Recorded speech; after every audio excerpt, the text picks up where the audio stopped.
Hello friends, स्वागत है आपका हमारे इस वीडियो में। तो आज की इस वीडियो में क्लास 11 फिजिकल एजुकेशन के ऑल 10 चैप्टर के मोस्ट इंपॉर्टेंट क्वेश्चन डिस्कस करेंगे, जो कि हमारे एनुअल एग्जाम 17 तारीख को जो हमारा एग्जाम है उसके पॉइंट ऑफ व्यू से इंपॉर्टेंट रहने वाले हैं। ये वीडियो आपको पेपर में डेफिनेटली हेल्प करने वाली है और आपकी स्कोर को बढ़ाने वाली है। ठीक है, शुरुआत के 20 मिनट मैंने पहले से अपलोड कर रखा था चैनल पर, उसको मैंने इस वीडियो में कंबाइन कर दिया ताकि आपको ज़्यादा सर्चिंग की आवश्यकता ना पड़े और कंप्लीट मटेरियल आपको एक वीडियो मिल जाए। तो आइए स्टार्ट करते हैं अपनी इस वीडियो को। शारीरिक शिक्षा की परिभाषा, ये बहुत इंपॉर्टेंट रहने वाला है। ठीक है, हमारी बुक में बहुत सारे थिंकर्स और बहुत सारी संस्थाओं ने अपनी परिभाषा दी है, तो जो आपको एकदम सुटेबल लगे वो याद कर लेना है। ठीक है, तो शारीरिक शिक्षा क्या है? एक शिक्षा का भाग है। ठीक है, जिसमें हम स्वास्थ्य, खेल, खिलाड़ी, टूर्नामेंट, पोषण, चोट, शरीर का अध्ययन करते हैं और हमारे शरीर में जितनी भी चीज़ें समाहित है जैसे दिमाग, ऑर्गन आदि, ठीक है, आत्मा भी है, उसका भी हम अध्ययन करते हैं। ठीक है, जितनी भी हमारी बॉडी है उसका तो अध्ययन करते हैं, साथ में हम टूर्नामेंट का भी अध्ययन करते हैं, खिलाड़ी, खेल, स्वास्थ्य, इन सब चीज़ों का अध्ययन करते हैं। ठीक है, तो शारीरिक शिक्षा वह सब्जेक्ट है जिसमें इन सारी चीज़ों का अध्ययन किया जाता है। ठीक है, एक सिंपल परिभाषा है, आप अपने अकॉर्डिंग भी कोई भी परिभाषा लिख सकते हैं। नेक्स्ट है खेलो इंडिया कार्यक्रम। ये बहुत इंपॉर्टेंट कार्यक्रम रहता है और ये केस स्टडी में भी पूछा जा सकता है और लॉन्ग आंसर में भी पूछा जा सकता है, या तो इस पर नोट लिखने को आ सकता है। ठीक है, तो नोट में यही सारी चीज़ें आप लिखना। ठीक है, ये प्रोग्राम युवा मामले और खेल मंत्रालय द्वारा आरंभ किया गया था। लॉन्च इसको 2018 में किया गया था। ठीक है, और इसका आयोजन हर साल होता है और इसमें जो वित्तीय राशि दी जाती है 5 से 8 लाख दी जाती है और इसका जो योजना है वह पैन इंडिया है। ठीक है, यानी कि किसी स्टेट के लिए नहीं है, ये पूरे इंडिया के लिए। ठीक है, नेक्स्ट टॉपिक है शारीरिक शिक्षा के लक्ष्य और उद्देश्य। ठीक है, तो इसका लक्ष्य है सर्वांगीण विकास करना, किसी भी व्यक्ति, बच्चे का, सबका सर्वांगीण विकास करना। ठीक है, उद्देश्य क्या है इसका? शारीरिक शिक्षा का उद्देश्य मानव का संपूर्ण विकास करना है। ठीक है, व्यक्ति को सर्वांगीण विकास प्राप्त करने के लिए निम्न चरण होते हैं जिसे हम उद्देश्य कहते हैं। ठीक है, लक्ष्य क्या है आपका? सर्वांगीण विकास करना, और इसी सर्वांगीण विकास के लिए कुछ निम्न चरण होते हैं जिसको उद्देश्य कहते हैं। ठीक है, तो वे निम्न चरण ये हैं, 5 निम्न चरण हैं। अगर आप इस पे कमांड कर लेंगे तो ऑटोमेटिक आपका सर्वांगीण विकास हो जाएगा। ठीक है, तो 5 हैं। पहला है शारीरिक विकास, दूसरा है मानसिक विकास, थर्ड है भावनात्मक विकास और फोर्थ है आध्यात्मिक, फिफ्थ सामाजिक। ठीक है, शारीरिक रूप से विकास कब होता है? जब हमारी शरीर कैपेबल हो जाए, ठीक है, हर चीज़ को फेस करने के लिए। ठीक है, और कोई भी बीमारी ना हो, तो ये क्या है कि उसका विकास हो रहा है। मानसिक रूप से हो जाए आप, ठीक है, भावनात्मक यानी कि इमोशनली आप विकास कर जाएं। ठीक, आध्यात्मिक, सामाजिक। सामाजिक मतलब जब कोई व्यक्ति समाज में तालमेल नहीं बना पाता, ना किसी से इंटरेक्ट कर पाता है, तो वह सामाजिक रूप से विकसित नहीं होता। ठीक है, ये क्या है? 5 इसके उद्देश्य हैं। तो आपको उद्देश्य पूछे तो ये 5 टॉपिक लिखना और एक एक लाइन में अपनी भाषा में से डिफाइन कर देना। ठीक है, नेक्स्ट है ओलंपिक। ये बहुत ही इंपॉर्टेंट क्वेश्चन रहता है और लास्ट ईयर भी आया था। ठीक है, प्राचीन ओलंपिक एंड आधुनिक ओलंपिक में अंतर बताइए। ठीक है, प्राचीन ओलंपिक, इसका आयोजन पहले सिर्फ यूनान में होता था और इसमें जो पार्टिसिपेट करते थे वो यूनानी होते थे और इसको धार्मिक त्यौहार के रूप में मनाया जाता था। ठीक है, कौन से देवताओं के लिए इसे मनाया जाता था आप कमेंट करना। ठीक है, और दिन में, और ये 5 दिन चलता था और 4 साल में एक बार होता था। ठीक है, यानी कि इसकी ड्यूरेशन 5 डेज होती थी। आधुनिक, इसका आयोजन अब विश्व में कहीं पर भी हो जाता है, कभी टोक्यो में होता है, कभी पेरिस में, कभी लंदन में। ठीक है, और इसमें जो पार्टिसिपेट करते हैं वो किसी भी देश के नागरिक हो सकते हैं और इसको वैश्विक शांति और वैश्विक बढ़ोतरी के लिए मनाया जाता है। ठीक है, इसे याद रखना कि आधुनिक ओलंपिक किस लिए मनाया जाता है, तो वो वैश्विक शांति के लिए मनाया जाता है और इसकी ड्यूरेशन 16 दिन तक चलता है। ठीक है, और 4 साल में एक बार होता है ये। तो ये था एक छोटा सा डिफरेंस, ठीक है, प्राचीन और आधुनिक के बीच, इसे याद करके जाना। नेक्स्ट है पैरालंपिक। ठीक, ये क्या है? मल्टी स्पोर्ट्स इवेंट है जिसमें शारीरिक रूप से जो असमर्थ होते हैं यानी कि विकलांग व्यक्ति होते हैं वे हिस्सा लेते हैं इसमें, और इसका आयोजन 1960 में हुआ था इटली के रोम में। ठीक है, उस समय इसमें 23 देशों से 400 एथलीट्स ने भाग लिया था और इसको हर 4 साल बाद कराया जाता है इसका आयोजन। ठीक है, 22 सितंबर 1989 को अंतर्राष्ट्रीय पैरा ओलंपिक समिति की स्थापना की गई थी। ठीक है, इसे आप याद रखना। ठीक है, संक्षिप्त नोट लिखने को आ सकता है तो यही सारी चीज़ें आपको डालनी है और इससे एमसीक्यू भी बन सकता है, तो आप एमसीक्यू भी बनते चले, जैसे अंतर्राष्ट्रीय पैरा ओलंपिक समिति की स्थापना कब हुई थी। ठीक है, तो ये सारे क्वेश्चन आपको पता रहने चाहिए और इसका पहली बार आयोजन कब हुआ था? 1960 में हुआ था। आई होप आपको ये समझ आया होगा टॉपिक। नेक्स्ट है ओलंपिक के मूल। तो 3 मूल होते हैं इसके। पहला एक्सीलेंस, सेकंड है आदर, थर्ड मित्रता। जब कोई व्यक्ति ओलंपिक में पार्टिसिपेट करता है तो वह 3 मूल जरूर सीखता है। ठीक है, क्या है? एक्सीलेंस, यानी कि श्रेष्ठ बनता है खेल में भी और अपनी दैनिक जीवन में भी। आदर करना सीखता है, रिस्पेक्ट। ठीक है, जब वो सारे खिलाड़ियों के रिस्पेक्ट करेगा। ठीक है, जो हमें खेल में सिखाया जाता है हम अपनी दैनिक जीवन में भी अप्लाई करते हैं। जब हमें लोग देखते हैं तो वो भी इंस्पायर करते हैं। ठीक है, और थर्ड है मित्रता। ठीक है, तो ये ओलंपिक के मूल्य हैं। नेक्स्ट है ओलंपिक ध्वज। ये इंपॉर्टेंट रहने वाला है। ठीक है, और इमेज देख लीजिए इसकी ध्वज की। ठीक है, क्या पता आपको इमेज देखे पूछ ले ये किसका ध्वज है। ठीक है, ओलंपिक प्रतीक को ही ओलंपिक ध्वज की मान्यता है। ठीक है, ओलंपिक ध्वज में 5 रंग के रिंग होते हैं जो कि आपस में कनेक्टेड होते हैं, देख लीजिए। ठीक है, और इसके नीचे CTS, अल्टीएस, फोर्टीएस टुगेदर लिखा रहता है, जिसका अनुवाद होता है तेज, ऊंचा, ताकतवर और एक साथ। ठीक है, और इसको कब फहराया गया था? 1920 में। ठीक है, एंटवर्प ओलंपिक में फहराया गया था। और 1913 में बैरन डी द्वारा सुझाया गया था और टोक्यो ओलंपिक में इसका संशोधन किया गया था, जिसमें टुगेदर शब्द जोड़ा गया था। मतलब जो टुगेदर शब्द है ये पहले 1913 से पहले नहीं था। ठीक है, तो ये कब जोड़ा गया? 1920 के बाद। तो यही था इसका मतलब ओलंपिक ध्वज का। आई होप आपको अंडरस्टैंड हुआ होगा। नेक्स्ट है योग या योगा। ठीक है, ये बहुत इंपॉर्टेंट चैप्टर रहता है और बहुत ईजी चैप्टर है ये। ठीक है, इसका अर्थ देखेंगे फिर इसका महत्व जानेंगे। ठीक है, योग शब्द की उत्पत्ति है संस्कृत के मूल शब्द युज से हुई है, जिसका अर्थ होता है जोड़ना या मिलाना। ठीक है, पतंजलि के अनुसार क्या है? चित्त की वृत्तियों को चंचल होने से रोकना ही क्या है? योग है। मतलब अपने मन को इधर उधर ना भटकने देना, एक ही वस्तु पर स्थिर रखना ही क्या है? योग है। और महर्षि वेद व्यास के अनुसार योग क्या है? एक समाधि है। ठीक है, इसको भी आप याद रखना, MCQ में पूछ ले कि महर्षि वेद व्यास के अकॉर्डिंग योग क्या है, तो उसमें आपको बताना पड़ेगा कि एक समाधि है। ठीक है, इसका अब हम महत्व में देखते हैं। ठीक है, ये तनाव में कमी करता है। जब आप योग करेंगे तो आपकी डिप्रेशन में क्या होगा? कमी आएगी। तनाव मतलब डिप्रेशन। एकाग्रता में वृद्धि होगी। ठीक है, श्वसन अंगों को शुद्ध करता है, यानी कि आपके फेफड़ों से संबंधित सारी बीमारियों को खत्म करेगा और मजबूत करेगा। ठीक है, शरीर को आराम देता है, रिलैक्स फील होता है, शरीर को अच्छा आकार देता है, विभिन्न बीमारियों को दूर करता है, मोटापा घटाता है। ठीक है, स्वास्थ्य को सुधारता है, मुद्रा ठीक रखता है, लचक बढ़ाता है। मुद्रा मतलब पोस्चर। ठीक है, कोई व्यक्ति है जो ऐसे उसकी कमर बेंड होकर बैठता है, जब वो बेंड हो जाती है, लेकिन जब वो योगा करेगा तो उसकी कमर एकदम स्ट्रेट हो जाएगी।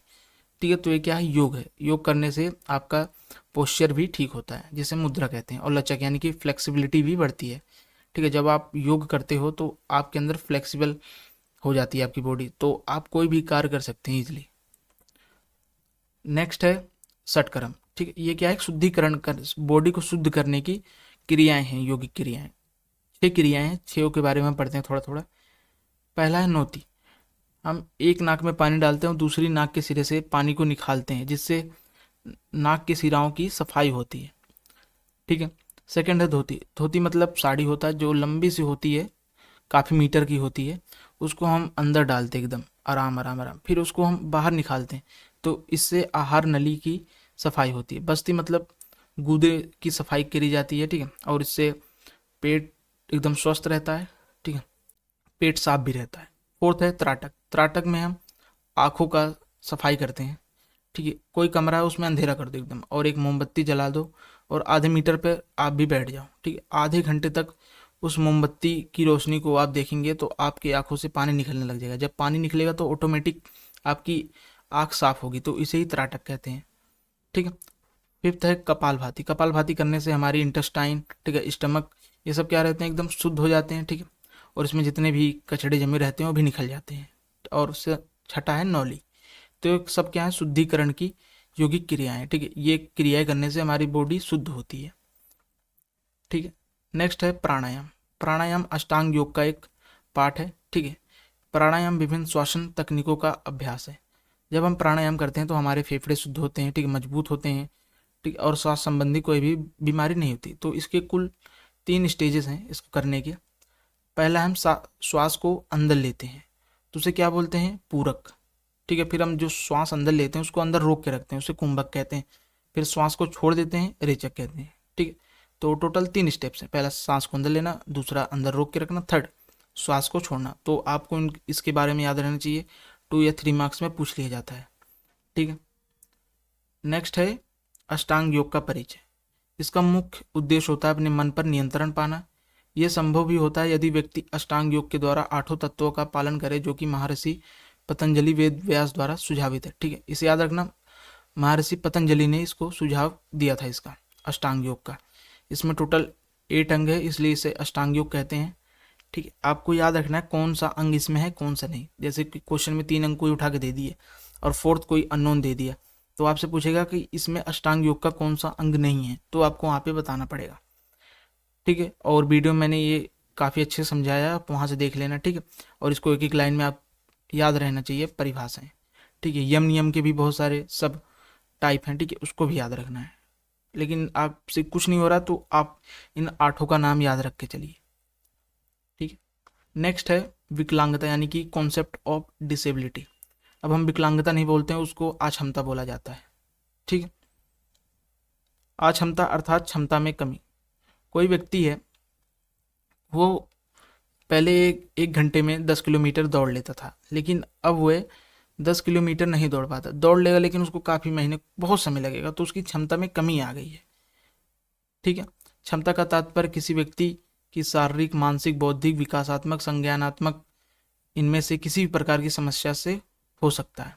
ठीक है, लेकिन जो विकलांगता है वो ज़्यादातर शारीरिक रूप से ही देखी जाती है। ठीक है, अक्षमता क्या है? जो व्यक्ति को कार्य करने की क्षमता को बाधित करती है। ठीक है, और ये जन्मजात भी हो सकती है और ये किसी दुर्घटना कारण भी हो सकती है। ठीक है, अक्षमता किसी व्यक्ति के जीवन काल में भी हो सकती है। ठीक है, कभी भी हो सकती है, जरूरी नहीं पैदा होने के साथ ही हो। आप 30-40 साल के हो जाएं, आपका एक्सीडेंट हो गया तो क्या हो जाएंगे? आप विकलांग हो जाएंगे। ठीक है, WHO ने भी कुछ बताया, उनके अनुसार अक्षमता वह अवस्था है जिसमें व्यक्ति के कार्य करने की क्षमता कम हो जाती है। ठीक है, कोई व्यक्ति है, उसके पास दोनों हाथ थे उसके, ठीक है, वो कपड़ों को 4 से 5 मिनट में पहन लेता था, लेकिन एक्सीडेंट में उसका एक हाथ खो गया, तो वह कपड़े पहन लेगा, लेकिन जो उसकी क्षमता उसमें कमी आ जाएगी, तो वह काम अब 20 से 15 मिनट में होगा। ठीक है, तो क्या करती है? कार्य करने की क्षमता में कमी लाती है। आई होप आपको विकलांगता समझ आई होगी। नेक्स्ट है विकार। विकार ये मानसिक रूप से होता है, जिसे हम कॉन्सेप्ट ऑफ डिसऑर्डर कहते हैं। ठीक है, आपने सुना होगा डिसऑर्डर हो गया, मतलब मानसिक रूप से विकार होता है। ठीक है, मानसिक रूप से जुड़ा हुआ होता है। ठीक है, विकार व्यक्ति के प्रदर्शन व दैनिक दिनचर्या में काम करने की क्षमता को बाधित करता है। ठीक है, आप कोई भी दैनिक दिनचर्या में काम करते हैं उसको करने में बाधित करेगा। जब आप दिमागी रूप से परेशान होंगे तो जाहिर सी बात है आप कोई भी काम नहीं कर पाएंगे अच्छे से। कोई भी विकार शुरुआत में साधारण जैसा ही दिखता है, लेकिन बाद में बहुत घातक बन जाता है धीरे धीरे, अगर आप समय पर उस पर ध्यान ना दो। पहले थोड़ा सर दर्द बनेगा, फिर कब वो डिप्रेशन में बदल जाए कोई जान नहीं सकता। ठीक है, विकार का कोई समय नहीं होता, एक व्यक्ति को कभी भी प्रभावित कर सकता है। ठीक है, यदि विकार का सही समय पर पता नहीं चलता तो आगे चलकर अक्षमता में भी बदल सकता है। तो ये क्या है? कॉन्सेप्ट ऑफ डिसऑर्डर है। नेक्स्ट है कि जो हमें अक्षमताएं होती हैं इनके कारण क्या हो सकते हैं। इसके बहुत निम्नलिखित कारण हो सकते हैं। ठीक है, ये संक्रामक रोग द्वारा हो सकता है, हमें पीढ़ियों द्वारा भी मिल सकता है। ठीक है, मानसिक स्वास्थ्य समस्याएं भी हो सकती हैं, गलत टीकाकरण हो जाए या गलत दवा इस्तेमाल कर लो, तब जैसे एक्सपायर दवा खा लो तो भी अक्षमता आ जाती है, पैरालाइज हो जाता है बॉडी। ठीक है, गलत दवा खाने से, एक्सपायरी डेट वाली दवा खाने से। कुपोषण भी हो सकता है, यानी कि खान पीन में कमी। युद्ध में जैसे कोई सैनिक है, उसने अपने अंग खो दिए, तो क्या युद्ध का एक प्रभाव है, कारण है। ठीक है, बीमारी हो सकती है, जहर खा सकता है, नाभिकीय दुर्घटना हो सकती है। ठीक है, परमाणु बम गिराया जा सकता है, नशीले पदार्थ, हानिकारक तत्वों का इस्तेमाल करना। ठीक है, स्वास्थ्य सेवा में कमी होना, जैसे ग्रामीण इलाकों में स्वास्थ्य की सेवाएं की कमी है। ठीक है, कोई भी अगर अक्षमता, पहले थोड़ी सी अक्षमता बनती है लेकिन उसका इलाज नहीं होता तो बड़ी बन जाती है। किस कारण? स्वास्थ्य सेवाओं की कमी के कारण, शिक्षा में कमी रहती है। ठीक है, तो ये सब क्या है? कारण है अक्षमता को जन्म देने वाले। ठीक है, वाक चिकित्सक, वाक मतलब भाषण, भाषण मतलब स्पीच। ठीक है, स्पीच थेरेपिस्ट। ठीक है, वाक चिकित्सक एक प्रशिक्षित मेडिकल प्रोफेशनल होता है, यानी कि मेडिकली एक प्रोफेशनल होता है ये। ठीक है, जो भी हमें प्रशिक्षित करता है। ये ज़्यादातर जो जिन बच्चों को निगलने में, ठीक है, खाने पीने में, बोलने में हकलाते हैं जो बच्चे, उनके लिए ये डॉक्टर स्पेशली काम करते हैं। ठीक है, मुंह से रिलेटेड जितनी भी समस्याएं होती हैं उनमें वाक चिकित्सक मदद करते हैं। ठीक है, तो एमसीक्यू में हम देखते हैं हम थोड़ा सा। क्षमता के लिए उपयोग किए जाने वाला उपयुक्त शब्द क्या है? विकलांगता है। ठीक है, कौन सा विकार है? आप इसमें से देख के पढ़ के बताइए। ठीक है, कौन सा विकार है? मैंने अभी आपको विकार और अक्षमता पढ़ाया है। ठीक है, उसमें से बताइए कौन सा राइट आंसर है कमेंट में। ठीक है, थर्ड, वाक चिकित्सक CWN को किस प्रकार से मदद करता है? ठीक है, तो वो संचार में करता है। ठीक है, कॉन्वर्सेशन बनाने में मदद करता है। नेक्स्ट लास्ट चैप्टर का अब हम देखते हैं सुयोग्यता, स्वास्थ्य और शारीरिक पुष्टि का अर्थ और इसका महत्व देखते हैं। ठीक है, सुयोग्यता क्या होती है? सुयोग्यता एक व्यक्ति की वह क्षमता होती है जिसके द्वारा वह अपना जीवन एक संतुलित रूप से जीता है, यानी कि बैलेंस्ड लाइफ जो जीता है उसे जान लो सुयोग व्यक्ति है। स्वास्थ्य क्या होता है? जब हम दैहिक, मानसिक, सामाजिक, दैहिक मतलब शारीरिक, ठीक है, शारीरिक, मानसिक, सामाजिक रूप से पूर्ण स्वस्थ होते हैं और शरीर में हमारी कोई भी बीमारी नहीं होती, तो उसे क्या कहते हैं? स्वास्थ्य होते हैं। कहते नहीं कोई व्यक्ति बहुत स्वस्थ है, यानी कि स्वास्थ्य उसका अच्छा है, तो ना तो मानसिक, ना तो दैहिक, ना सामाजिक रूप से उसके अंदर कोई भी कमी नहीं है। ठीक है, ना तो उसके अंदर कोई बीमारी है, तो ये क्या है? स्वास्थ्य है। सुयोग्यता क्या होती है? बैलेंस्ड लाइफ जीना। ठीक है, शारीरिक पुष्टि का अर्थ क्या होता है? इसका मतलब हम देखते हैं, एक साधारण व्यक्ति है, ठीक है, उसके शारीरिक पुष्टि का अर्थ है दैनिक कार्य करने की क्षमता। जैसे कोई व्यक्ति है वो अपना 9 से 6 किसी फैक्ट्री या किसी कंपनी में काम कर रहा है, लेकिन उस काम करने के बाद भी उसको इतनी उसके पास क्षमता बची हुई है कि वो कोई और कार्य पुनः स्टार्ट कर सकता है। ठीक है, इतनी क्षमता है उसके बाद। ठीक है, अपना पूरा दैनिक कार्य करने के बाद भी जो क्षमता बच जाए और किसी और कार्य करने में लग जाए, उसे शारीरिक पुष्टि का अर्थ कहा जाएगा। ठीक है, नेक्स्ट है स्वास्थ्य कल्याण में पारंपरिक खेल की भूमिका। ठीक है, हमारे सब लोगों के क्षेत्रीय कुछ पारंपरिक खेल होते हैं। ठीक है, उन्हीं की भूमिका देखनी है हमें, कैसे वे बदलते हैं, कैसे हमारा विकास में वो सहायता करते हैं। ठीक है, हमारे स्वास्थ्य को बनाते हैं। ठीक है, वह शारीरिक स्वास्थ्य को बढ़ावा देते हैं, बौद्धिक स्वास्थ्य को बढ़ावा देते हैं। ठीक है, बेहतर करते हैं, सामाजिक स्वास्थ्य को बढ़ावा देते हैं, आध्यात्मिक स्वास्थ्य, सांस्कृतिक स्वास्थ्य, आर्थिक स्वास्थ्य, इन सबको क्या करते हैं? बढ़ावा देते हैं। ठीक है, शारीरिक, बौद्धिक, सामाजिक, आध्यात्मिक, ये ऐसे शब्द है जिसपे आपकी कमांड होनी चाहिए। ठीक है, जब मैं शारीरिक बोलूँ तो आपको पता चले कि शारीरिक रूप से चीज़ों के बारे में बात हो रही है। ठीक, तो इनके ऊपर जरूर आएगा क्वेश्चन, आप इन्हें 1 लाइनर याद करके चलिए। शारीरिक क्या होता है उसको तुरंत 2 लाइन 1 लाइन में लिख दिया। ठीक, ठीक है, तो 5 उद्देश्य याद करके चलना। नेक्स्ट है प्राथमिक चिकित्सा, जिसे हम फर्स्ट एड किट बोलते हैं। किसी रोग के होने या चोट लगने पर किसी अप्रशिक्षित, यानी कि जो प्रशिक्षित नहीं है, जो इसके बारे में ज़्यादा जानता नहीं है, ठीक है, अप्रशिक्षित है, उसके द्वारा जो सीमित उपचार किया जाता है उसे ही प्राथमिक चिकित्सा कहते हैं। ठीक है, किसी को चोट लगी, कोई भी नॉर्मल व्यक्ति जिसको इन सब चीज़ों के बारे में नहीं पता कि सर्जरी क्या होती है, चोट क्या होती है, सब के बारे में ज़्यादा नहीं पता, बस थोड़ा उसे बेसिक नॉलेज है, तो ये क्या करेगा? जो प्राथमिक चिकित्सा देगा उसे ही फर्स्ट एड बोलेंगे। ठीक है, इसका उद्देश्य कम से कम साधनों में इतनी व्यवस्था करना होता है कि जिससे चोटग्रस्त व्यक्ति को समय पर इलाज मिल सके और उस स्थिति में लाने के लिए जो समय लगता है उसमें कम से कम नुकसान हो। ठीक है, 9 बजे चोट लगी, 10 बजे तक आप हॉस्पिटल जाएंगे, तो 1 घंटे के बीच में जो समय बच रहा है उसमें ये जो फर्स्ट एड किट है वो आपकी बीमारी को, यानी कि आपके चोट को रोकती है, कंट्रोल करती है, ज़्यादा फैलने नहीं देती। तो मोटा मोटा यही इसका मतलब रहता है। ठीक है, आप इसे अपने लैंग्वेज में भी लिख सकते हैं, बस आप समझ के चलिए प्राथमिक चिकित्सा किसे कहते हैं। आजकल प्राथमिक चिकित्सा स्कूलों में, ठीक है, और एरोप्लेन में, बसों में, इन सब में उपलब्ध रहती है, हर जगह रहती है। किसी रेस्टोरेंट में भी है, किसी मॉल में भी है, वहाँ पे भी सारी सुविधा उपलब्ध रहती है। नेक्स्ट है शारीरिक पुष्टि के घटक। ठीक है, तो इसमें टोटल 5 हैं। पहला शक्ति, दूसरा है गति, थर्ड है सहन क्षमता, फोर्थ है लचक, लचक मतलब फ्लेक्सिबिलिटी, फिफ्थ है तालमेल संबंधी योग्यताएं। ठीक है, आपको इन 5 के बारे में याद रहना चाहिए। एमसीक्यू भी बन सकता है कि ठीक है, ठीक है, कोई भी 3 दे दिया और कोई फोर्थ अननोन दे दिया, उससे पूछ लिया कि शारीरिक पुष्टि का घटक कौन सा इसमें से नहीं है, तो आपको उसमें चूज करना रहेगा। ठीक, अब तब आप क्वेश्चन राइट कर पाओगे जब आपको पता रहेगा कि इसके घटक कितने हैं। तो 5 घटक है और इनको एक एक इनकी परिभाषा याद कर लेना, 1 लाइनर।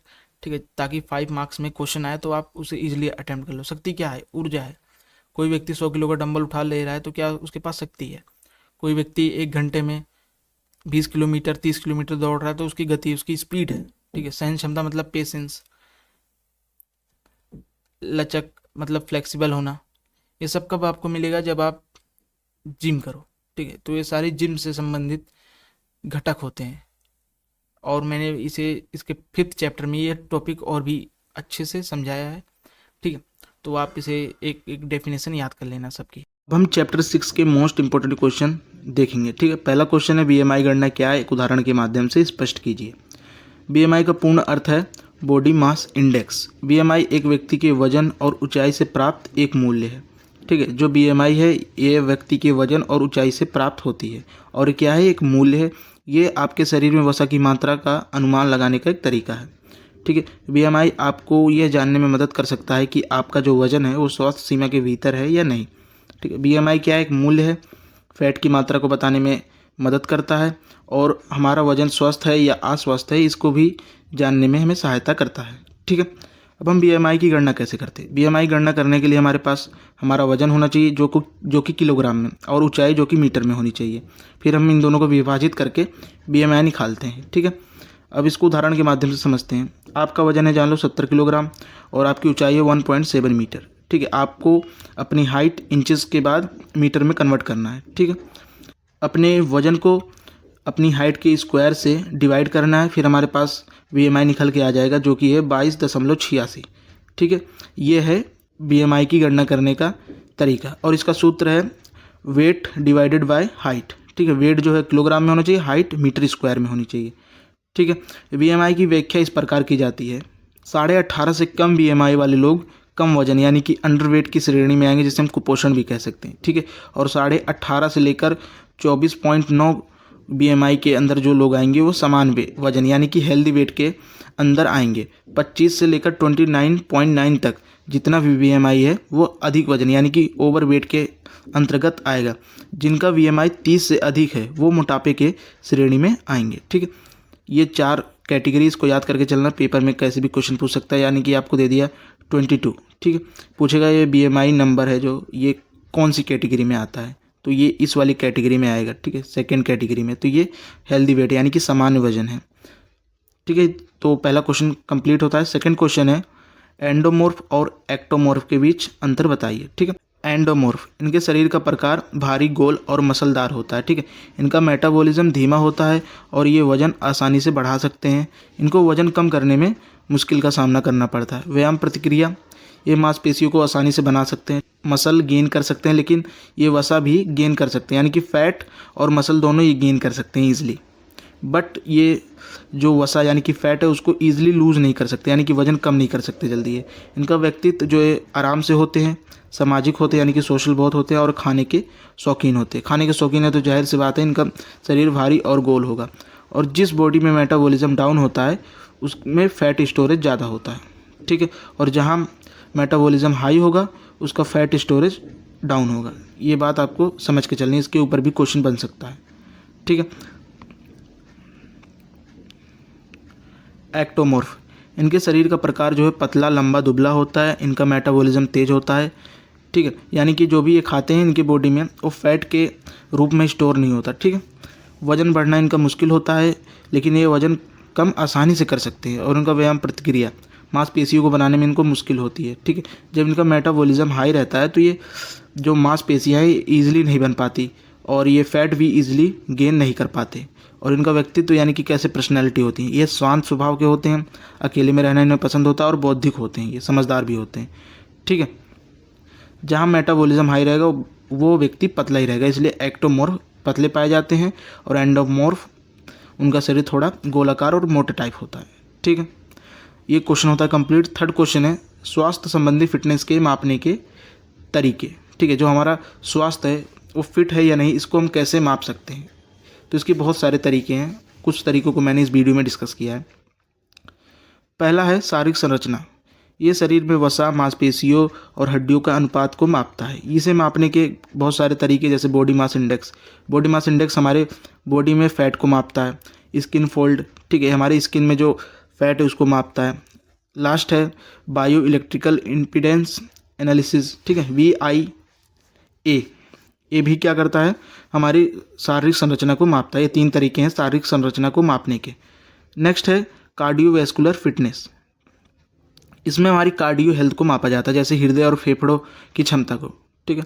ये हृदय फेफड़ों की ऑक्सीजन को शरीर में ऊतकों तक पहुंचाने की क्षमता को मापता है। कार्डियो में 2 ही चीज़ें महत्वपूर्ण हैं, हृदय और फेफड़े।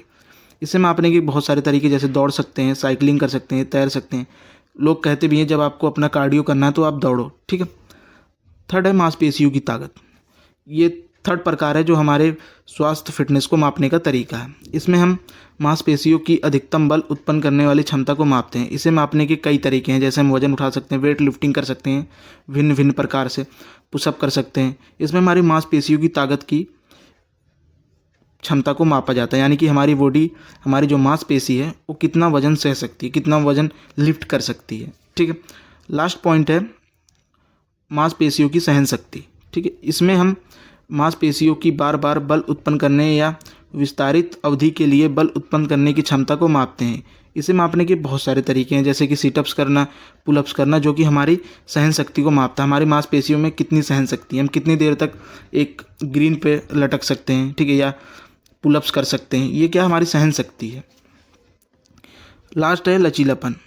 ये जोड़ों की गति की सीमा को मापता है। इसे मापने के कई तरीके हैं, जैसे कि स्ट्रेचिंग, योगा करना। लचीलेपन का मतलब होता है फ्लेक्सिबिलिटी। आपकी बॉडी में जब फ्लेक्सिबिलिटी होती है तो आप स्ट्रेचिंग ईजिली कर सकते हो, योगा कर सकते हो, जिससे आपकी बॉडी में ओवरऑल मूवमेंट अच्छी बनी रहती है और आपका बॉडी जो है काम करता रहता है। अगर आपकी बॉडी में लचीलापन का अभाव रहेगा तो आप योगा करने में असमर्थ हो जाओगे, ठीक है। आप स्ट्रेचिंग नहीं कर पाओगे और आपको मांसपेशियों में भिन्न भिन्न प्रकार की समस्याएं का सामना करना पड़ता है, ठीक है। इसलिए ये 5 तरीके हैं जो कि हमारे स्वास्थ्य फिटनेस को मापने में महत्वपूर्ण भूमिका निभाते हैं। तो हमारा 6 चैप्टर का क्वेश्चन आंसर कंप्लीट होता है। अब हम अपने नेक्स्ट चैप्टर नंबर 7 के मोस्ट इंपॉर्टेंट क्वेश्चन देखेंगे, ठीक है। तो पहला क्वेश्चन है कंकाल प्रणाली के कार्य बताइए। अब हम इसके कार्य देखेंगे। कंकाल प्रणाली का मतलब होता है स्केलेटन सिस्टम, जो हमारे बॉडी में होता है, यानी कि जो हड्डियों का ढांचा हमारे अंदर है, उसी के कार्य हम देखेंगे। फर्स्ट कार्य है इसका संरचनात्मक ढांचा प्रदान करना। कंकाल प्रणाली हमारे शरीर को एक मजबूत ढांचा प्रदान करता है, जिसके सहारे हमारा शरीर खड़ा रहता है और एक निश्चित आकार मिलता है। अगर हमारे बॉडी में कंकाल ही ना हो तो हमारा बॉडी खड़ा ही ना हो पाए, ठीक है, और उसका कोई निश्चित आकार ना हो पाए। अगर हमारे बॉडी में कहीं भी हड्डी मिसिंग रहती है तो क्या हमारा बॉडी जो है पूरा आकार में नहीं आ पाता। अगर हमारे पैर में एक हड्डी मिसिंग है तो हम डिसबैलेंस हो जाते हैं, ठीक है। तो हड्डी बहुत ही इंपॉर्टेंट है हमारे आकार और हमें सीधा खड़ा रखने में, ठीक है। किसी किसी की हड्डियों में विकार आ जाता है या दिक्कत आ जाती है तो उनको बहुत सारी बीमारी हो सकती है, जैसे कुबड़ हो जाता है, ठीक है, कंधों का उठना हो जाता है। ये सब क्या है, बीमारियां जो कि कंकाल प्रणाली से रिलेटेड होती हैं। सेकेंड है सुरक्षा प्रदान करता है। ये हमारे शरीर के नाजुक अंग जैसे मस्तिष्क, हृदय, फेफड़ों को सुरक्षा प्रदान करता है। जैसे कि हमारा हृदय है और जो फेफड़े हैं, इनको कौन सुरक्षा प्रदान करता है, इनको सुरक्षा हमारा रिब केज यानी कि जो पसली वाली हड्डी है वो इनको सुरक्षा प्रदान करती है। अगर हमारे पास पसली ना हो, जो पसली वाली हड्डी होती है सीने पर, ये ना हो तो हमारा हृदय और फेफड़े सुरक्षित ना रह पाएँ और छोटी छोटी चोटों से हमारे बहुत सारे नुकसान हो सकते हैं अगर स्केलेटन ना हो हमारे बॉडी में, ठीक। तो पहले ये हमारे बॉडी को आकार देता है, दूसरा हमारे अंगों को सुरक्षित रखता है। थर्ड है ये मांसपेशियों के साथ मिलकर हमारे शरीर को चलाने, फिराने और अन्य गतिविधियों करने में मदद करता है, ठीक है। जो हमारा मांसपेशी है वो हड्डी के माध्यम से ही हमारे सारे कार्य करता है। अगर हमारे मांसपेशियों में हड्डी ना हो तो हम क्या चल फिर नहीं सकते, ना तो कोई दैनिक क्रिया कर सकते। तो ये हमारी गतिशीलता यानी कि हमारे चलने फिरने में मदद करता है। फोर्थ है रक्त कोशिकाओं का उत्पादन। हड्डियों के भीतर क्या होती है, मज्जा स्थित होती है, जिसके अंदर रक्त कोशिकाओं का उत्पादन होता है, जिससे हमारे शरीर के लिए बहुत सारी ज़रूरतें पूरी होती है और हमारे शरीर का विकास होता है, ठीक है। पहला है ये हमारे ढांचा प्रदान करता है, दूसरा सुरक्षा देता है, थर्ड हमें चलने फिरने में मदद करता है, फोर्थ हमारे रक्त कोशिकाओं का निर्माण करता है। क्वेश्चन बन सकता है कि रक्त कोशिकाओं का निर्माण कहाँ होता है, तो ये हड्डी के भीतर मज्जा स्थित होती है जिसके अंदर होता है। फिफ्थ है खनिजों का भंडारण होता है इसके अंदर, जैसे कि हड्डियों के अंदर कैल्शियम पाया जाता है, ठीक है, फास्फोरस पाया जाता है।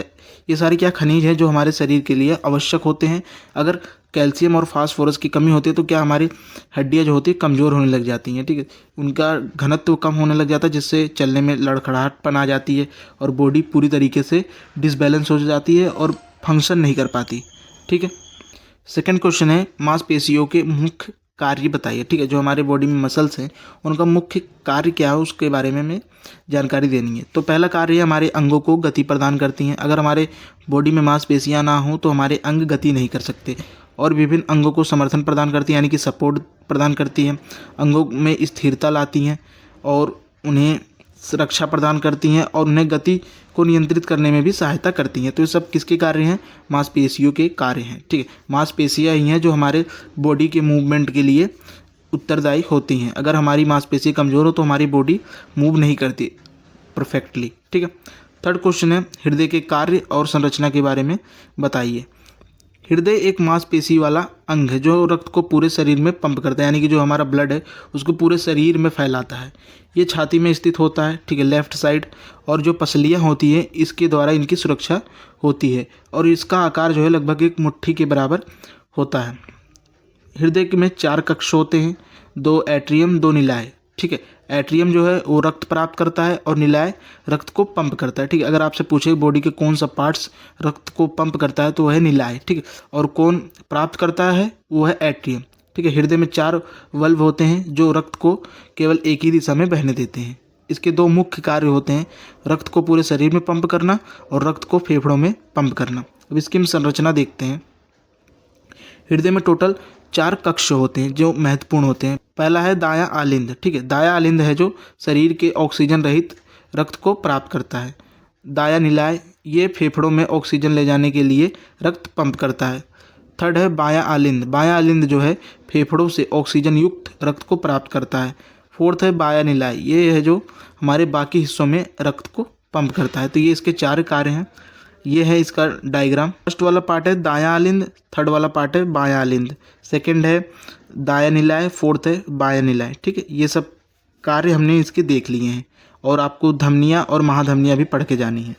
हमारा लास्ट क्वेश्चन होता है कंप्लीट। अब हम अपने नेक्स्ट चैप्टर को डिस्कस करेंगे। अब हम चैप्टर 8 के इम्पोर्टेंट क्वेश्चन देखेंगे। ठीक है, तो पहला क्वेश्चन, खेलों में काइनेटिक्स और किनेमैटिक्स क्या है? ठीक है, तो इन दोनों की महत्वपूर्ण भूमिका रहती है खेलों में। ठीक है, ये दोनों क्या एक सब्जेक्ट है जो खेलों में बहुत महत्वपूर्ण भूमिका निभाते हैं। काइनेटिक्स शरीर गति और गतिज ऊर्जा के सिद्धांतों का अध्ययन करती है। ठीक, दोनों में शरीर की गति का अध्ययन किया जाता है। ठीक है, काइनेटिक्स में हम गतिज ऊर्जा के सिद्धांतों का अध्ययन करते हैं और किनेमैटिक्स में हम दिशा के सिद्धांतों का अध्ययन करते हैं। ठीक है, तो ये दोनों डिफरेंस हैं इन सब्जेक्ट्स में। अब इनके हम सिद्धांत देखते हैं जो कि इम्पोर्टेंट है खेल की दृष्टि से। काइनेटिक्स के सिद्धांत, इसमें गतिज ऊर्जा सिद्धांत है। ये सिद्धांत बताता है एक वस्तु की गतिज ऊर्जा उसकी गति और द्रव्यमान पर निर्भर करती है। ठीक है, कोई भी वस्तु है, ठीक है, XYZ, उसका जो गतिज ऊर्जा है यानी कि जो उसकी ऊर्जा है वो किस पर निर्भर करती है? उसकी स्पीड पर और उसके द्रव्यमान पर। सेकंड है जड़त्व, जिसे हम इनर्शिया बोलते हैं। ये सिद्धांत बताता है एक वस्तु अपनी स्थिति में तब तक बनी रहती है जब तक उस पर कोई एक्सटर्नल यानी कि बाहरी फोर्स नहीं लगाया जाता। जैसे कोई ईंट है, आपने उसको अपने रूम में छोड़ दिया और आपने अपने रूम को लॉक कर दिया 1 मंथ के लिए, तो आप 1 मंथ के बाद वापस आओगे तो वो ईंट उसी स्थान पर रहेगी। जब तक आप कोई एक्सटर्नल फोर्स उस ईंट पे नहीं लगाते तब तक वह ईंट हिलती नहीं है। तो इसी को कहते हैं इनर्शिया यानी कि जड़त्व का सिद्धांत। थर्ड है बल और गति। बल और गति का सिद्धांत बताता है एक वस्तु पर लगने वाला बल उसकी गति को प्रभावित करता है। जैसे कोई कार है, ठीक है, वो 60 की स्पीड से चल रही है, जब हम उस पर अधिक बल लगाएंगे यानी कि 80 कर दी हमने इसकी स्पीड तो उसकी गति जो है बढ़ जाएगी। ठीक है, जैसे कोई बोतल है, ठीक है, आपने हल्की स्पीड से अपना हाथ उस पर मारा तो बोतल हल्की अवस्था में गिरेगी। वहीं आपने अपनी हाथ की स्पीड बढ़ा दी और खींच के उस पर मारा तो क्या बोतल दूर जाके गिरेगी। ठीक है, उस पर अधिक फोर्स लग रहा है। जैसे आपने किसी को चाटा मारा, अगर आपके हाथ में हल्का बल रहेगा तो चाटा हल्का लगेगा। वहीं आपने अपने हाथ का बल बढ़ा दिया यानी कि स्पीड बढ़ा दी तो उसके चेहरे पे एकदम जोरदार तमाचा लगेगा। ठीक है, आपने बल में परिवर्तन किया तो जिसकी वजह से गति में परिवर्तन हुआ। तो यही 3 नियम है काइनेटिक्स के। ठीक है, नेक्स्ट है किनेमैटिक्स के सिद्धांत। ठीक है, पहला है गति की दिशा। गति की दिशा सिद्धांत बताता है एक वस्तु की गति की दिशा उसके गति के वेक्टर पर निर्भर करती है। कोई भी वस्तु है, ठीक है, उसकी जो दिशा यानी कि किस डायरेक्शन में हो जाएगी वो किस पर निर्भर करता है? वेक्टर पर। ठीक है, वेक्टर पर निर्भर करता है। सेकंड है गति की गति। ये सिद्धांत बताता है एक वस्तु की गति उसकी गति के परिवर्तन पर निर्भर करती है। कोई ऑब्जेक्ट है, ठीक है, उसकी गति उसके गति पर निर्भर करती है, यानी कि जब उस गति में परिवर्तन करेंगे तो उसकी गति चेंज हो जाएगी, ठीक है। जैसे जैसे कोई कार है, ठीक है, वो 60 की स्पीड से जा रही है, अब हमने उसकी स्पीड में परिवर्तन करके 80 कर दिया, ठीक। तो जब हम इस गति में परिवर्तन करते हैं तब वस्तु की गति में परिवर्तन आता है। थर्ड है स्थान और समय। स्थान और समय ये सिद्धांत बताते हैं कि एक वस्तु की स्थिति और समय उसकी गति के आधार पर निर्धारित किया जाता है, ठीक है। कोई वस्तु है, उसकी स्थिति क्या है और क्या समय है, ठीक है, किसके अकॉर्डिंग डिसाइड किया जाएगा, गति के आधार पर, ठीक है। एग्जाम्पल समझते हैं, जैसे ए पॉइंट है, ठीक है, और ये बी पॉइंट है, इन दोनों के बीच की दूरी 10 किलोमीटर है, ठीक है। इसको कवर करने के लिए हमें कार लिए, ठीक है। कार की स्पीड जितनी ज़्यादा रहेगी हम उतना जल्दी इस डिस्टेंस को कवर कर लेंगे, जितना स्पीड कम रहेगा उतनी देर में हम ये कवर कर पाएंगे, ठीक है।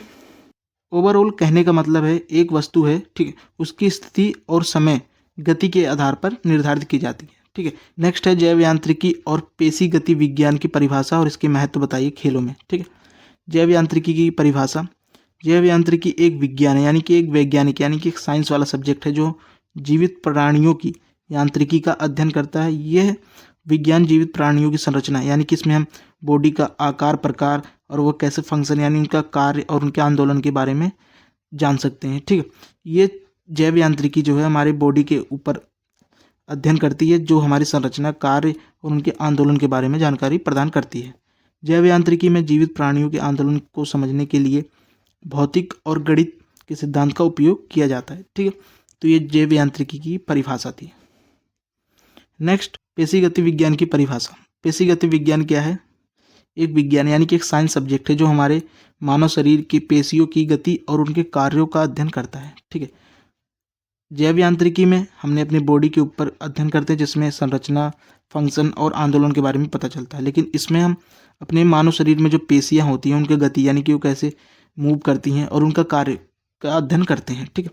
इन पेशियों में हम संरचना, कार्य और उनके नियंत्रण के बारे में जानते हैं, यानी कि हमारी जो पेशियां हैं उनकी बनावट क्या है, उनका कार्य क्या है और उनको कैसे हम नियंत्रण में रख सकते हैं। इन सब चीज़ों के बारे में हम पेशीगति विज्ञान में अध्ययन करते हैं, ठीक है। अब इसका महत्व देखते हैं। दोनों का महत्व सेम ही रहता है खेलों में, ठीक है।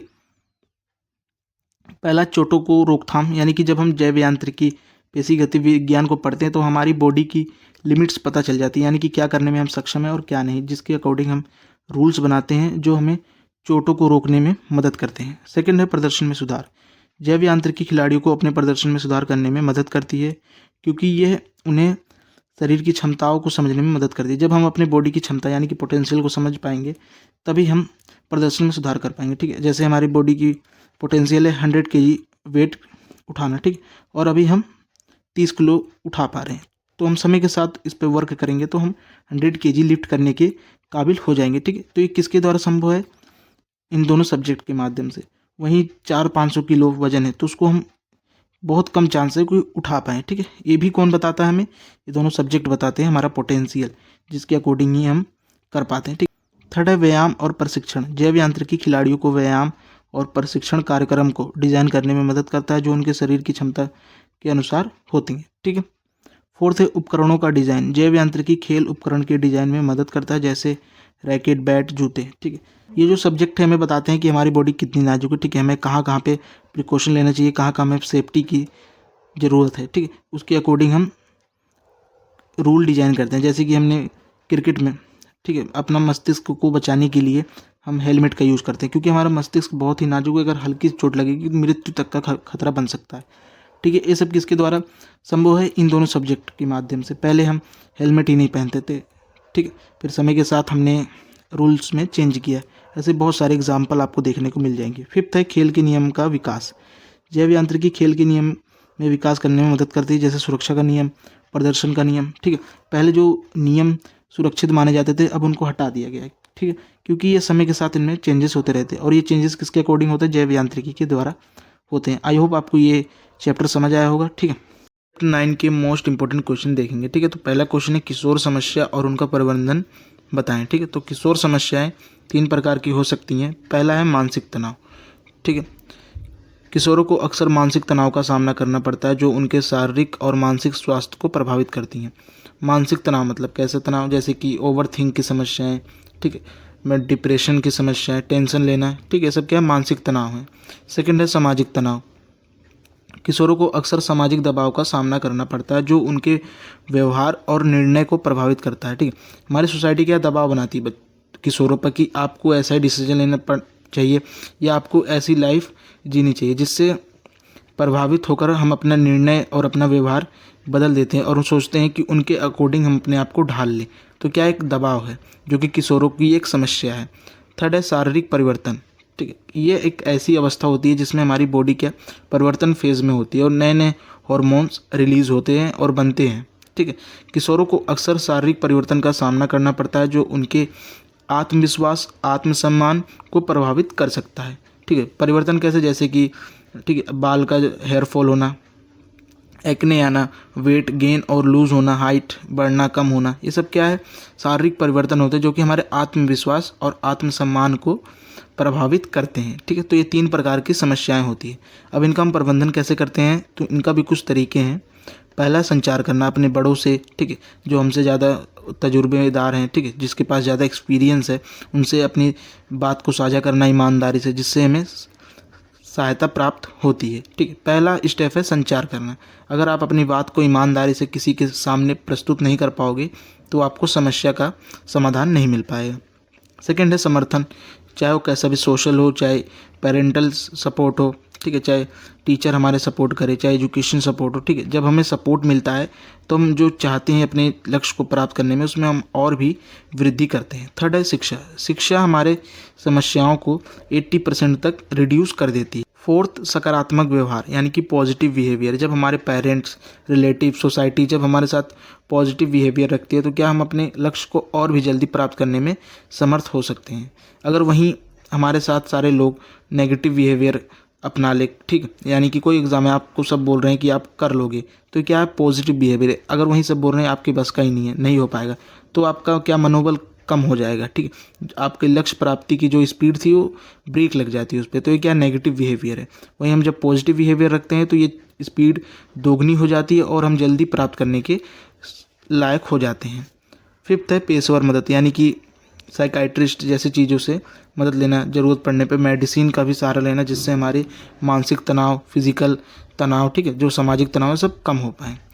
छठा, मानसिक स्वास्थ्य की देखभाल करना, यानी कि जो हमारी मेंटल हेल्थ है उसका देखभाल कैसे कर सकते हैं। हम अच्छी किताबें पढ़ सकते हैं, ठीक, हेल्दी स्लीप ले सकते हैं, हेल्दी डाइट, अच्छी किताबें पढ़ना, अच्छी चीज़ें देखना, अच्छी चीज़ें सुनना और अच्छे पॉजिटिव बिहेवियर के साथ रहना, ठीक है, अच्छे फ्रेंड्स रखना, ये सब क्या हमारे मेंटल हेल्थ को अच्छा बनाती हैं, ठीक है, और हमें डिप्रेशन, तनाव जैसी चीज़ों में नहीं जाने देती।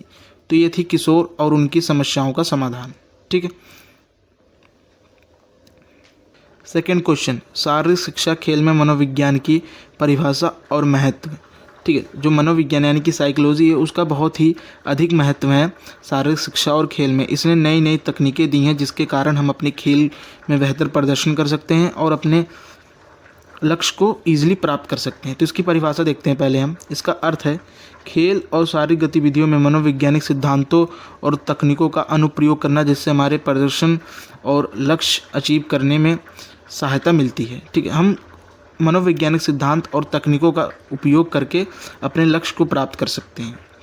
मनोवैज्ञानिक क्या है, ये एक सिद्धांत है और तकनीक है, ठीक है। मैंने चैप्टर 9 में डिटेल में डिस्कस किया है इसके बारे में। अब इसके महत्व देखते हैं।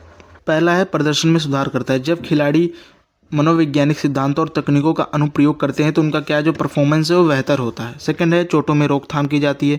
जब हम इनके सिद्धांतों और तकनीकों का प्रयोग करते हैं तो खिलाड़ी को चोटों से बचाया जा सकता है और उनका प्रबंधन किया जा सकता है ताकि उन्हें चोट ना लगे। थर्ड, टीम सामंजस्य को बढ़ाया जा सकता है। जब हम इनके तकनीकों और सिद्धांतों का प्रयोग करते हैं तब टीम के सदस्यों के बीच सामंजस्य बढ़ता है, एक दूसरों के साथ हो बेहतर फील करते हैं और अपने आइडियाज़, वैल्यूज़ को एक दूसरे के साथ शेयर करते हैं, ठीक है, जिससे वह एक अच्छे निर्णय पर पहुंचते हैं और टीम का भी प्रदर्शन बेहतर होता है। तो ये था शारीरिक शिक्षा में मनोविज्ञान का महत्व और परिभाषा। नेक्स्ट क्वेश्चन है, थर्ड क्वेश्चन, विकास के विभिन्न चरणों में विकास संबंधी विशेषताओं को बताओ, ठीक है। तो पहला चरण है बचपन में हम अपनी भाषा सीखते हैं, ठीक है, हमारी हाइट निखलती है, हम चलना सीखते हैं। ये सब क्या है, ये विकास दर है जो हमारी बचपन में होती है। बचपन में हमारा विकास दर है जो वो तेज़ होता है, ऊपर होता है। सेकंड है किशोर अवस्था। इस अवस्था में आते आते हमारी जो विकास दर होता है वो और भी दोगुना हो जाता है, ठीक है। यानी कि हम और भी तेज़ चलने लग जाते हैं, बोलने लग जाते हैं, और भी एक्टिविटी सीखने लग जाते हैं, ठीक है। इसको टीनेजर भी कह सकते हैं, टीनेज की अवस्था। थर्ड है युवा अवस्था। इस अवस्था तक आते आते हमारी जो हाइट है वो रुक जाती है, ठीक है, और जो हमारी भाषा का विकास होता है पूर्ण रूप से हो चुका होता है। अब हम इसमें अपने कैरियर से रिलेटेड चीज़ों के और अग्रसित होते हैं और नई नई चीज़ें सीखते हैं, ठीक है।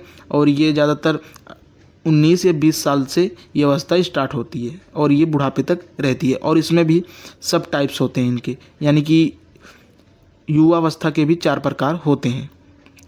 आई होप आपको ये क्वेश्चन समझ आया होगा। अब हम चैप्टर 10 के इंपॉर्टेंट क्वेश्चन देखेंगे। पहला क्वेश्चन है डोपिंग के द्वारा होने वाले नुकसान बताएं, ठीक है। डोपिंग के द्वारा जो हमारे बॉडी में इफेक्ट होते हैं उनको बताना है, ठीक है। और ये इंपॉर्टेंट क्वेश्चन है और रिपीटेड क्वेश्चन है, लास्ट ईयर भी आया था, ठीक। ये 4 to 5 मार्क्स में पूछा जाता है। इससे होने वाली हानियाँ, स्वास्थ्य संबंधी खतरे जैसे हृदय रोग, उच्च रक्तचाप, स्ट्रोक, लीवर की समस्या, किडनी फेलियर, पुरुषों में नपुंसकता, महिलाओं में मासिक धर्म की अनियमितता, ठीक है। मानसिक समस्याएं जैसे अवसाद, चिंता, नकारात्मकता, कुछ दवाओं से कैंसर तक का भी खतरा बढ़ जाता है, ठीक है। आप मानसिक रूप से क्या अनस्टेबल हो जाते हो, चिड़चिड़ापन आ जाता है, ओवरथिंक आ जाता है, डिप्रेशन आ जाता है, स्वभाव में चिड़चिड़ापन आ जाता है, एग्रेसिव हो जाता है आपका बिहेवियर। ये सब क्या मानसिक रूप से इफेक्ट करते हैं डोपिंग।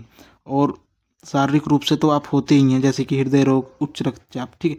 ये सब चीज़ें आपकी बॉडी को ख़त्म करती हैं। सेकंड है प्रदर्शन में गिरावट।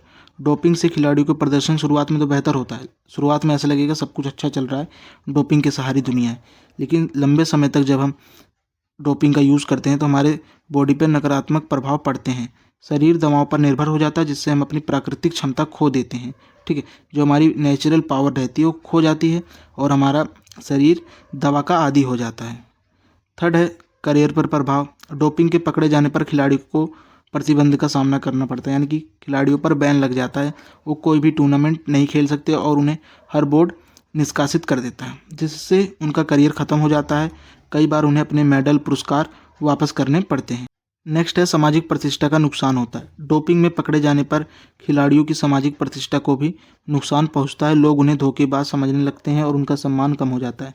जब कोई भी खिलाड़ी डोपिंग में पकड़ा जाता है तो उसे हर बोर्ड बैन कर देता है और वह व्यक्ति कोई भी टूर्नामेंट, प्रतियोगिता में भाग नहीं ले सकता, जिसके कारण उसका करियर वहीं समाप्त हो जाता है, ठीक है। अगर कोई खिलाड़ी जिसने 4 मेडल नेचुरली जीते हैं और एक उसने डोपिंग की सहायता ली है, लेकिन जब वो पकड़ा जाएगा डोपिंग करते हुए तो दुनिया उसे यही मानेगी कि उसने सारे मेडल डोपिंग की सहायता से हासिल किए हैं, ठीक है, जिससे समाज में नफरत फैल जाती है उसके प्रति। नेक्स्ट है आर्थिक नुकसान। डोपिंग के कारण प्रतिबंध लगने पर खिलाड़ियों की आर्थिक स्थिति बिगड़ जाती है, जिससे उनकी कमाई रुक जाती है और उन पर कानूनी कार्रवाई भी होती है, ठीक है। ओवरऑल उनका पूरा कोलैप्स हो जाता है करियर, ठीक है, और उनका बॉडी हेल्थ सारी डिस्ट्रॉय। तो डोपिंग बेकार चीज़ है, ठीक है। शुरुआत में तो आपको बहुत अच्छा लगेगा कि ग्राफ ऊपर जा रहा है, लेकिन जब आपका बॉडी डोपिंग का आदी हो जाएगा तो वो ग्राफ नीचे आना स्टार्ट हो जाएगा, ठीक है, पीक के बाद। तो ये डोपिंग बहुत ही हानिकारक चीज़ है और हमें असल ज़िंदगी में भी इस सब चीज़ों से दूर रहना चाहिए, ठीक है। नेक्स्ट टॉपिक है प्रशिक्षण भार क्या है, इसके प्रकार बताएं। प्रशिक्षण भार जो है, प्रशिक्षण सत्र के दौरान किसी एथलीट द्वारा किए जाने वाले विभिन्न व्यायाम और उनकी तीव्रता की मात्रा को ही प्रशिक्षण भार कहते हैं। जब कोई एथलीट है अपने ट्रेनिंग सेशन के दौरान जितने भी व्यायाम करता है और उनकी तीव्रता बढ़ाता है, इस प्रक्रिया को प्रशिक्षण भार कहते हैं। इनका 3 प्रकार होता है, यानी कि जो प्रशिक्षण भार हैं 3 टाइप्स के होते हैं। पहला सामान्य भार, जिसे हम नॉर्मल लोड कहते हैं। यह प्रशिक्षण भार जो है एक एथलीट द्वारा बिना किसी समस्या के आसानी से सहन किया जा सकता है, जिसे हम सामान्य भार कहते हैं। जैसे किसी एथलीट की क्षमता है 40 किलो वेट लिफ्ट करना, तो ईजिली से उसे लिफ्ट कर सकता है, ठीक, जिसे वो समान भार की श्रेणी में डालेंगे। वहीं उसको बोल दिया जाए कि आप 50 केजी वेट उठाओ, तो वह इसको मैनेज कर लेगा, ठीक है, थोड़ी देर में उठा लेगा, ये क्रेस्ट लोड में आ जाएगा। वहीं से हमने बोल दिया कि 80 केजी वजन उठाओ, तो ये अति भार यानी कि ओवरलोड में आ जाएगा, जो कि इसकी क्षमता से 2 गुना, यानी कि उसकी क्षमता 40 केजी थी, हमने 80 केजी दे दिया, तो ये ओवरलोड हो जाएगा, ठीक है, जिससे उसकी प्रदर्शन में गिरावट आती है। सेकंड क्रेस्ट भार, वह प्रशिक्षण भार जो एक एथलीट को क्षमता से थोड़ा अधिक होता है, लेकिन एथलीट ऐसे भार को आसानी से समायोजित यानी कि मैनेज करने में सक्षम होता है, उसे क्रेस्ट भार कहते हैं, जो कि 50 केजी है, ठीक है, एक कृष्ठ भार की श्रेणी में आएगा। थर्ड, अतिभार, ओवरलोड, 80 kg वाला एग्जाम्पल ओवरलोड की श्रेणी में आएगा। वह प्रशिक्षण भार जो किसी एथलीट की शारीरिक और मनोवैज्ञानिक क्षमता से काफ़ी अधिक होता है, जैसे कि 40 kg किसी व्यक्ति की क्षमता थी एथलीट की, हमने उसको 80 kg दे दिया, उसकी क्षमता से बहुत ही अधिक है, काफ़ी अधिक है, ठीक है, 2 गुना है, उस अतिभार को ही ओवरलोड कहते हैं। ठीक है, तो ये 3 टाइप के भार थे, याद करके जाना। ठीक है, और अतिभार के ऊपर अलग से क्वेश्चन बन सकता है। नेक्स्ट क्वेश्चन है, गरमाना का अर्थ, प्रकार, विधि और महत्व बताइए। गरमाना का सिंपल मतलब है जब हम वर्कआउट से पहले वार्म अप करते हैं, या खिलाड़ी खेल से पहले जो वार्म अप करते हैं, ठीक है, 10-15 मिनट का, जिससे उनकी बॉडी में ब्लड पंप हो जाता है, ठीक है, और मांसपेशियाँ गर्म हो जाती हैं, ठीक है, बॉडी का टेम्परेचर बढ़ जाता है, जिससे बॉडी प्योरली एक्टिव हो जाती है। ठीक है, इसी को कहते हैं गरमाना।